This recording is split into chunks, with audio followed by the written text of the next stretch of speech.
ዶክተርና ዴቭ እጅግ በጣም ተጣልተው እየተደባደቡ ይገኛሉ። ፍቅር ደግሞ ራሷን አግታ ለእናቷ ደውላ እኔ ሊገድለኝ ነው መጣችሁ አድኑኝ ትላለች ወንበር ላይ ቁጭ ብላ።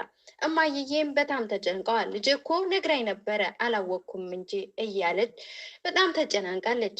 ፍቅርም ራሷን አግታ ራሷ በራሷ ከእናቷ ጋር ደውላ ገንዘብን ለመቀበል ትጠይቀዋለች። እኔም ለእህቴ ስል ማለሆነው ነገር የለም ይላታል ዳኒ ማለት ነው። በዴቭና ባቡሬን ፖሊስ ይዟቸዋል። አንዲትም በልጠጥ ያለች ልጅ መታለች ዴቭን ካላገባሁት ብላ ዴቭ ከሴት ጋር አይታው በጣም ተናዳ አደይ ጥላው ሄዳለች ማለት ነው። ዶክተሩም እንግዲህ እንደሚወዳት እናውቃለን እና ምን እንደሚፈጠር አይታወቅም። ሰላም ጤና ይስጥልን ውድና የተከበራችሁ የቻናላችን ቤተሰቦች በያላችሁበት ሰላማችሁ ብዝት ትርፍ ይበልልን እያልን ዛሬ ይዘንላችሁ የመጣ ነው የአደይ ድራማ ነው። አደይ ድራማ አደይ ከሆቴል ከዶክተሩ ጋር ቁጭ ብላ እያለች ዴቭ ደግሞ ከአንዲት ሴት ጋር ቁጭ ብሎ ታየዋለች። ከዛም ትናደድና እንዴት በእኔ ላይ በዚህ ፍጥነት በአንዲት ሴት ትቀይረኛለህ ብላ ይሄ ማየው እውነት ነው ወይ ብላ ስትለው ትናደድና የነበረችበትን ሆቴል ጥላ ወጥታ ትሄዳለች። ዴቭም ከኋላዋ ይከተልና የምታየው ነገር ምንም አይደለም፣ አንቺ እንዳሰብሽው አይደለም ብሎ ይላታል። ዴቭም እሷ ግን ልትረዳው አልቻለችም፣ ልትሰማውም አልቻለችም። ልቀቀኝ ትለዋለች። ከዛም እንደገና ዶክተሩም ደግሞ ይሄድና ልጅቷ ጋር ምንድን ነው ያላችሁ ከዴቭ ጋር ብሎ ሲላት እሷም ደግሞ ፍቅረኛዬ ነው ችግር አለ ወይ ብላ ትለዋለች። እሱም ይመልስና ነው እንዴ እርግጠኛ ነሽ ይላታል። ከዛም ብሏት ጥሏት ይወጣል። ዶክተሩም ከና አደይ ጋር ይሄዳል። አደይና ዴቭም አንድ ላይ ተፋጠዋል። እሱም በመሀል ይገባና ዶክተሩም ሲያወራ ዴቭ ደግሞ በማያገባህ አትግባ፣ አይመለከትህም፣ ከምስቴ አጠገብ እንዳላይህ ብሎ ሲለው ዶክተሩም ደግሞ ያነሳና በወቅስ ያጠናግረዋል ዴቭን ማለት ነው። ምክንያቱም እሱ በሆነ ባልሆነው ዴቭም እንትን ስለሚጣላ እሱ መቶታል። ማደይም በመሀል ገብታ እንግዲህ በጣም እንትን ብላለች። እንዴት በዚህ ፍጥነት ቀየርከኝ እያለች የራስን ጥፋት በሰው ላይ ለማላከክ አትሞክር፣ ይሄ አንተ ጥፋት ነው፣ ማንም ሰው እንዳይከተለኝ ብላ ለብቻዋ ትሄዳለች። ከዛም ዶክተሩ ይከተላታል። ዴቭም ባለበት ይሽከረከራል ማለት ነው። ከዛም ትመጣለች። ያች ደግሞ ምንድን ነው እየሆነ ያለው ብሎ ሲላት እሷም ይመልስና ተመለሽ ሂጂ ወደ መጣሽበት ይላታል። ከዛ እሱም ደግሞ ምን ሆነህ ነው ወይኔ በእናትህ ምንድን ነው ምናምን ብላ ስትለው ከዛ የምልሽን ነገር አሰሚም እንዴ ተመልሰሽ ሂጂ ወደ መጣሽበት እንዴት እንደተናደድኩኝ አታውቂም እንዴ ይላትና እንግዲህ ከመሀል ላይ ጥሏት ይሄዳል። እሷም ተመልሳ ትሄዳለች። እዚህ ጋር ገጀራው ለብቻው ቁጭ ብሎ እያወራ ይገኛል። አንድ ክፍል ላይ ራሱን ዘግቶ በቃ ከተያዝኩኝ እንደምንም ብዬ ከዚህ ሀገር አምልጬ መውጣት አለብኝ፣ ያለዛ መጨረሻ እስር ቤትና እስር ቤት ነው የሚሆነው ብሎ ለብቻው እያወራ እያለ እናሹ ይመጣሉ። እናሹም ይመጡና አንድ ላይ ሆነው ፍቅር የት እንደሄደች እና ዳኒን የሚያውቀው ነገር ካለ ይጠይቁታል ስለ ዳኒ። እሱም ደግሞ ማውቀው ነገር የለም ብሎ ይላል። ከዛም በኋላ እዚህ ነው እንዲህ የከብት በረት የእኛን የድሮን የቤት የሚመስል እያሉ ይሉትና እሱ ደግሞ ዳኒን ለምን ፈለጋችሁት ሲለው ፍቅር እንደጠፋች ይነግሩታል። እሷ እኮ ወዳ ነው እንጂ የምትሄደው እያለ ይገኛል። አሹዬም ደግሞ በጣም ተጨናንቋል። ምክንያቱም እማዬም በጣም ስለተጨናነቁ ማለት ነው። ልጃቸው ፍቅር ተንኮለኛ እና በቃ ተንኮሏ ጥግ ድረስ እንደሆነ ስለማያውቁ ጥሩ ልጅ ስለምትመስላቸው፣ ስለዚህ እናቷን በጣም ተጨናንቀዋል።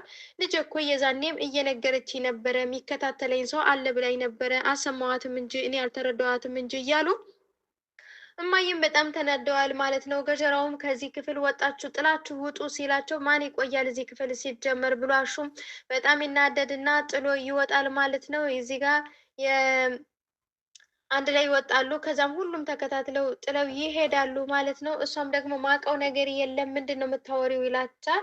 እነሱም አብረው ይወጣሉ። ገጀራውም እኔ በስንት ነገር እያለብኝ ስለ ዳኒ ይጠይቁኛል፣ እኔ ስለሱ ምን አውቃለሁ ይልና እዛው ቁጭ ብሎ የራሱን ሀሳብ እያሰበ ነው። ምክንያቱም ከፖሊሶቹ ለማምለጥ ቤዛ ሂዳ ስለሱ ስላመለከተችበት ከእነሱ ለማምለጥ እየተሯሯጠ ነው የሚገኘው ገጀራው ማለት ነው። ገጀራው እንግዲህ ብዙ ነገሮችን አድርጓል በፊት ያ ወንጀል ስላለበት፣ ቤዛም ከሱ የባሰች ወንጀለኛ ናት። ወንድምየውም ከሱ የባሰ ወንጀለኞች ናቸው። እንግዲህ ቤዛም እዚህ ጋር ለውሸት ነው የምትናገረው ማለት ነው። እዚህ ጋር ደግሞ ለብቻ ቁጭ ብላ እንግዲህ ዶክተሩን ስለምትወደው አብራ ቁጭ ብላ ሮማን ታወራለች ማለት ነው። ድንጋይ ላይ ቁጭ ብላ አሁን እዚህ ቁጭ ብዬ ነው እንደ የምጠብቃቸው ተመልሰው እስከሚመጡ ድረስ በቃ እኔ እናንተን እየጠበቅኩኝ ነው ማለት ልላቸው ነው እንዴ? ለምንድን ነው የዚህን ያክል የሚንከባከባት ምናምን እያለች እንግዲህ ብቻዋን ታወራለች ማለት ነው።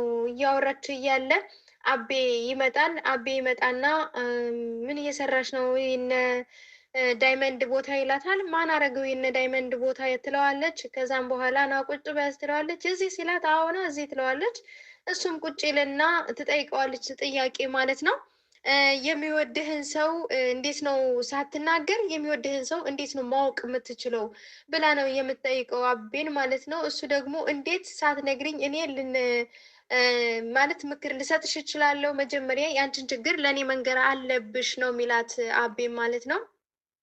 እሷም ትመልስና ይመልስና ደግሞ በብዙ ነገር ማወቅ ይቻላል፣ ከአትዳጎቱ ከተግባሩ መረዳት ትችያለሽ ብሎ ይላታል ማለት ነው። እንዲሁም በዚሁ እያሉ በመሀል እያሉ ትመጣለች የአቤ ሚስት ማለት ነው። አንድ ላይ እያወሩ እያለ አቤ ምን ትሰራለህ ምናምን ስትለው ከዛም እሷም ሮማንም ትጠራትና ቤት ነበርሽ እንዴት ትላታለች። አዎ ቤት ነበርኩ። ከቤት ነው የመጣሽው? አዎ በቃ ነይ እንሂድ ብላ ትላትና ሮማን ከመሀል ተነስታ ትሄዳለች። አቤና ሚስቱም አንድ ላይ ቁጭ ብለው ያወራሉ። እንዴት መጣሽ እንዴት ወጣሽ ዛሬ ብሎ ይጠይቃታል። በቃ የዴብ እናት ሂደዋል፣ ስለዚህ ወጣሁኝ ብላ ትላለች። እሱም ደግሞ በጣም እንደናፈቀችው እና አንዳንድ ነገር ያወራታል ማለት ነው። የዚህን ያክል ናፍቅ ያለው እንዴ ምናምን ብላ ትለዋለች። አዎ አሁንማ ስለለመድኩሽ ያላንቺ ሁሉ ነገር በጣም ያስጠላል ብሎ ነው የሚላት አቤ ማለት ነው። እሱም ደግሞ ይመልስና ለነገሩ እኔ የዴብ እናት ባትሄድ ኑሮ አትወጭም ነበረ እዛ አትመጭም ምናምን ይላታል። አዎ እኔ እኮ እዛ ስለነበርኩኝ አሁን በቃ ከእነሱ ጋር የነበረኝን ፍቅር እያደስኩኝ አብሬ እንትን እያልኩኝ ነበር፣ ግን ስራው በጣም ያስጠላል ብላ ትለዋለች ማለት ነው። እሱም ደግሞ ይሄንን ብዬ ነው በቃ ከዚህ እንዳትወጪ ስራ እንዳሰሪ የምልሽ ይላትና ሁለታቸው አንድ ላይ ይሄዳሉ። እዚህ ጋር ደግሞ አሁን ዴቭን ማን ነው ዶክተሩና አደይ አንድ ላይ በመኪና እየመጡ ነው። አደይም ከመኪና ትወርዳለች። ከወረደችም በኋላ እንግዲህ እሱን እንትን ብላ ለመሄድ ትፈልጋለች። ቆም ብላ ትጠብቀዋለች እስከሚወርድ ድረስ። ከወረደም በኋላ ታወራውና ያለውን ስለ ዴብ እና ስለ እሷ ያወራሉ። የዚህን ያክል ከሆነ እንደዚህ በአንድ ቀን የሚቀይረኝ ከሆነ እውነትም እኔ ዴብን አላውቀውም፣ ያ ሁሉ ያለኝ ነገር ውሸት ነው እንዴ? እንዴት በአንድ ሌሊት እኔ በሌላ ሴት ሊተካኝ ይችላል ብላ ትላለች። እንግዲህ ዶክተሩም እሷን ለማስረዳት ሞክሯል።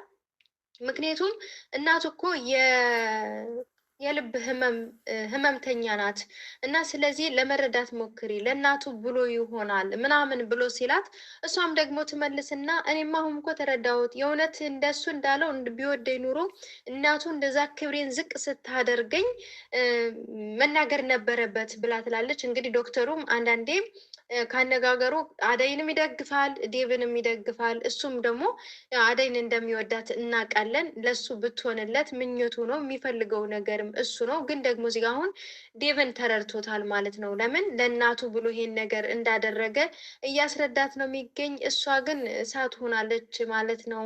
ምክንያቱም በቃ ከፈለግ ጥንቅር ብለህ መቅረት ትችላለህ ነው ያለችው። አደይ ቆራጥ ልጅ ናት። በአነጋገሯ ደስ ትላለች። ምክንያቱም የሆነ በቃ አንዳንዴ ነገሮችን ቁርጥ አድርገን ካልተውን ሁሌም እንደዛ ነው እንትን የሚሉት ማለት ነው። እና እንደዛ ትለዋለች። እንደዛ ካለችን በኋላ እሱም ደግሞ በቃ ከዛው እያወሩ እያለ ጥላ ለመሄድ ትሞክራለች። እንደዛ እያሉ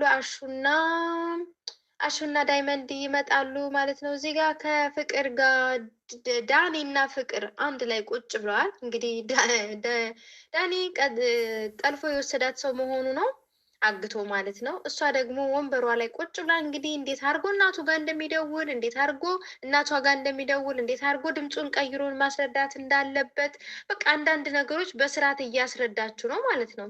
እና በቃ ማለት እዚህ ጋር የእናቷን ቁጥር ጽፋ ርቦኛል ምግብ አምጣልኝ ደጋግመህ ደውልላት ምናምን እያለችው ነው የሚገኘው። ለምን ራሷን ራሱ እንዳገተች አላቅም። እሱም ደግሞ በቃ ባረግሽ ልክ እየመለስኩልሽ ነው ምናምን ይላታል። እሷ ቦታ የላትም። ግን አሁን ፍቅር ማለት ተንኮለኛ የሆነች ልጅ ሁሌ በሰው ተንኮል ትሰራለች። እንዴት ሰው በእናቱ እንዴት ተንኮል ይሰራል? እና ፍቅር ማለት የዚህን ያክል ተንኮለኛ ናት ማለት ነው። አሹዬም እንግዲህ እዛ እንደ እሷ እንትን እንዳለች የራሷ ጉዳይ እንዲች እንደ ባብ ጥምዝምዝ ምናምን እያለ ብዙ ነገር እያላት ይገኛል። ደግሞም ይገባታል ማለት ነው። አሹዬና ዳይመንድም እንግዲህ አደይን ከዶክተሩ ጋር ሲያያት አንዳንድ ነገር ይላል። አሹዬ ሳይሆን ዳይመንድ እንግዲህ እየዘላበደ ነበር። ዳይመንድ ደግሞ ምናምን ትለዋለች። አሹንም ትጠይቀዋለች። ያችም ልጅ የነ ዴብን ቤት ታውቀዋለህ እንዴ ምናምን እያለች እንግዲህ የተንበላጠጠች፣ አንዷ ደግሞ መታለች እየጠየቀቻቸው ይገኛል ማለት ነው። ፀሐዩ ስታቃጥል ምናምን ምናምን ነው የምትለው እና እንደዛ እያለች እያለ በመሀል እንግዲህ አሹዬ በጣም ተጨናንቋል። የተጨናነቀውም ለማየ ብሎ ነው። ለማየ ብሎ ስለተጨናነቀ ዴቭ አደይማ የራሷ ማነች፣ ፍቅርማ የራሷ ጉዳይ ተንኮሏ ነው። እንግዲህ እዚህ ጋር ሮማን ደግሞ በዶክተሩ ፍቅር ብድ እያለች ትገኛለች። መናገርም አልቻለችም፣ ዝም ማለትም አልቻለችም። እሱም ደግሞ እኔ ሳላቀው እንደዚህ እንትን የሚል በሽታ መጣ እንዴ እያለ እያሾፈ ነው እንግዲህ ያው እሱ በእሷ ፍቅር በአደይ ፍቅር አገር ለቆ ሄዷል። እሷ ደግሞ በዶክተሩ ፍቅር እንግዲህ የለችም ማለት ነው። እንግዲህ መጨረሻቸው ላይ ምን እንደሚፈጠር አናቅም እና እንደዚህ እያሉ ይገኛሉ ማለት ነው። መጨረሻም ላይ የዴቭ እና አደይን ለማስለቀቅ ሲሄዱ እዚህ ጋር ልጅቷ መጣ ዴቭ ትስማለች። እማዬም እንግዲህ ግራ ገብቷቸዋል ማለት ነው። ያው ልጅቷ በልጣጣ ነገር ናት እና ከዛን ዴብም ፍቅርን ፍለጋ ይሄዳል። ፍቅርን ያው ለማስለቀቅ ብሩን ከፍለው ይደውላል። ዴብ ድረስልኝ ሊገለኝ ነው ምናምን ምናምን እያለች ነው። ምንም ሳይነካት እንግዲህ በራሷ እየለፈለፈች ነው ያለችው። እስኪ ዴብናን ባቡሬን ደግሞ ፖሊሱ በሽጉጥ ቁሙ ባላችሁበት ብሏቸዋል። እንግዲህ ሌባውን ትቶ እነሱን ይዟል። መጨረሻ ላይ ምን እንደሚፈጠር አብረን እናያለን። ስለነበረን ቆይታ እጅግ በጣም እናመሰግናለን። ሰላም፣ ፍቅር፣ አንድነት ለሀገራችን ይሁን። ላይክ፣ ሼር፣ ሰብስክራይብ ማድረጋችሁን አትርሱ እንላለን። ባይ